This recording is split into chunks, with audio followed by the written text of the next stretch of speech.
Imagine un monde où chaque pensée négative peut devenir un monstre, où la peur, la haine et le désespoir prennent forme, attaquent et tuent.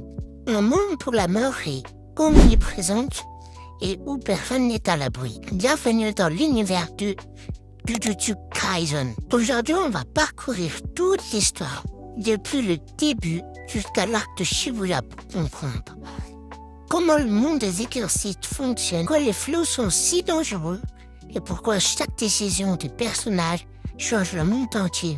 Prépare-toi, cette vidéo va durer environ 10 minutes je pense. On va rentrer dans chaque détail important. Partie 1. Yuji Itadori, le héros au monde vide. Yuji Itadori n'est pas un héros typique. Physiquement, il est exceptionnel, rapide, fort et incroyablement résistant. Mentalement, il est guidé par une seule idée, aider les autres et leur permettre de mourir dignement. Avant même que l'histoire commence, Yuji a déjà compris que la vie est fragile. Son grand-père lui répétait ça. Aide les autres, même si ça te coûte. Et ce simple principe va le mener vers un destin extraordinaire et terrifiant. Partie 2, le doigt de Sukuna. Tout commence avec un artefact ancien, le doigt de Sukuna, le roi des fléaux. Sukuna est une entité millénaire, légendaire, crainte par tous les exorcistes, trop puissant pour être détruit. Ses doigts ont été scellés individuellement. Lorsque le club de Yuji découvre le doigt, il déclenche accidentellement une attaque de fléau. Pour sauver ses amis, Yuji prend une décision radicale, il avale le doigt. À ce moment précis, Yuji ne meurt pas, il devient l'hôte de Sukuna. Son cœur et son esprit croient Sukuna, le roi des fléaux. Sukuna est cruel, sadique et extrêmement puissant. Il voit les humains comme des insectes et ne soucie pas de leur vie. Cette cohabitation est dangereuse. Chaque interaction, chaque émotion de Yuji peut être exploitée par Sukuna. Le monde devient immédiatement plus dangereux. Partie 4. Gojo Satoru le plus fort. C'est alors qu'apparaît Satoru Gojo, le sorcier le plus puissant de l'univers de Jujutsu Kaisen. Gojo est détendu, drôle, souvent arrogant, mais incroyablement intelligent et fort. Plutôt que de tuer Yuji pour prévenir tout danger, Gojo décide de le former et de le protéger. Plan de Gojo. Le plan de Gojo du coup. Laisser Yuji vivre, lui apprendre à combattre, l'aider à manger tous les doigts de Sukuna pour le tuer définitivement. Gojo devient le mentor, le protecteur et le pilier invisible du monde des exorcistes. Partie 5. L'école d'exorcisme. Yuji rejoint l'école des exorcistes et rencontre Megumi Fujiko, mystérieux stratégique, capable de techniques puissantes. Nobara Kisaki, courageuse, loyale, redoutable combat, et aussi bricoleuse puisqu'elle a des clous et des marteaux. Ils apprennent à combattre les fléaux, maîtriser l'énergie occulte, survivre dans un monde cruel et sans pitié. Chaque mission les confronte à la mort et à la violence, et chaque victoire en prix. Partie 6, le premier grand fleur. Yuji et ses amis affrontent bientôt des ennemis redoutables. Maito, manipulateur d'âme, capable de transformer l'humain en fléau. Jogo, fléau, élémentaire de feu, ennemi fléau de la nature. Ces combats ne sont pas seulement physiques, mais aussi psychologiques.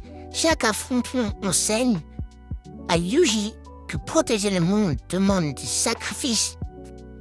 Partie 7, le tournoi de Kyoto.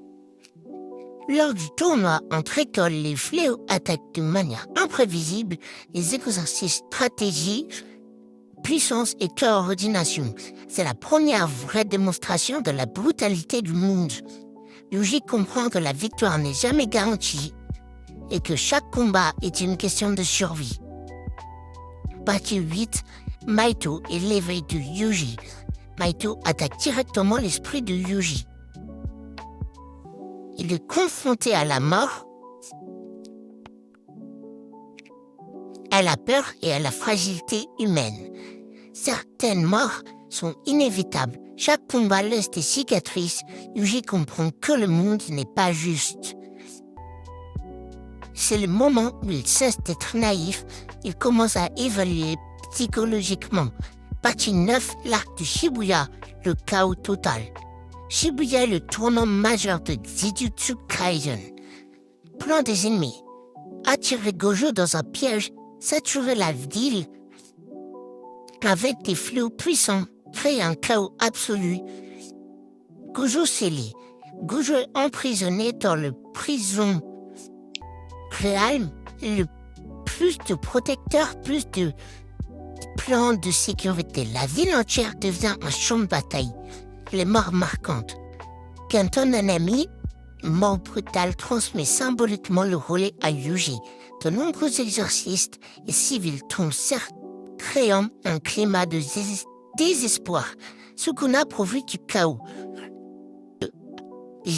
Sukuna déchaîne sa puissance, détruisant Shibuya et semant la terreur. Yuji, témoin impuissant, ressent culpabilité et désespoir. Partie 10, après l'arc du Shibuya. Le monde a changé. Gojo toujours scellé, les fléaux gagnent du terrain et les exorcistes doivent repenser leur stratégie. Yuji et ses amis sont psychologiquement brisés, l'équilibre est rompu et la survie devient le seul objectif. Partie 11, les thèmes majeurs. La responsabilité et la culpabilité, chaque choix a des conséquences. Le chaos versus l'ordre. Le monde ne peut plus compter sur Gojo seul. Mort et conséquences réelles. Les pertes sont définitives.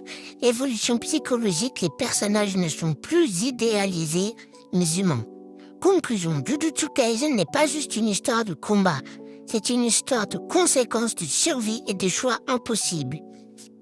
Après Shibuya, la question n'est plus qui est le plus fort, mais qui survivra jusqu'au bout. Chaque combat, chaque mort, chaque décision change le monde. Et Yuji, témoin et acteur, doit apprendre à vivre avec ce poids. Ok, maintenant c'est la fin de la vidéo. Abonnez-vous, likez, partagez, commentez, activez la cloche pour manquer aucune de ces vidéos. Et dites-moi si vous avez aimé ou si j'ai fait des fautes. Et du coup, je fais des vidéos souvent comme ça. Je viens de commencer les vidéos longues. Donc, salut!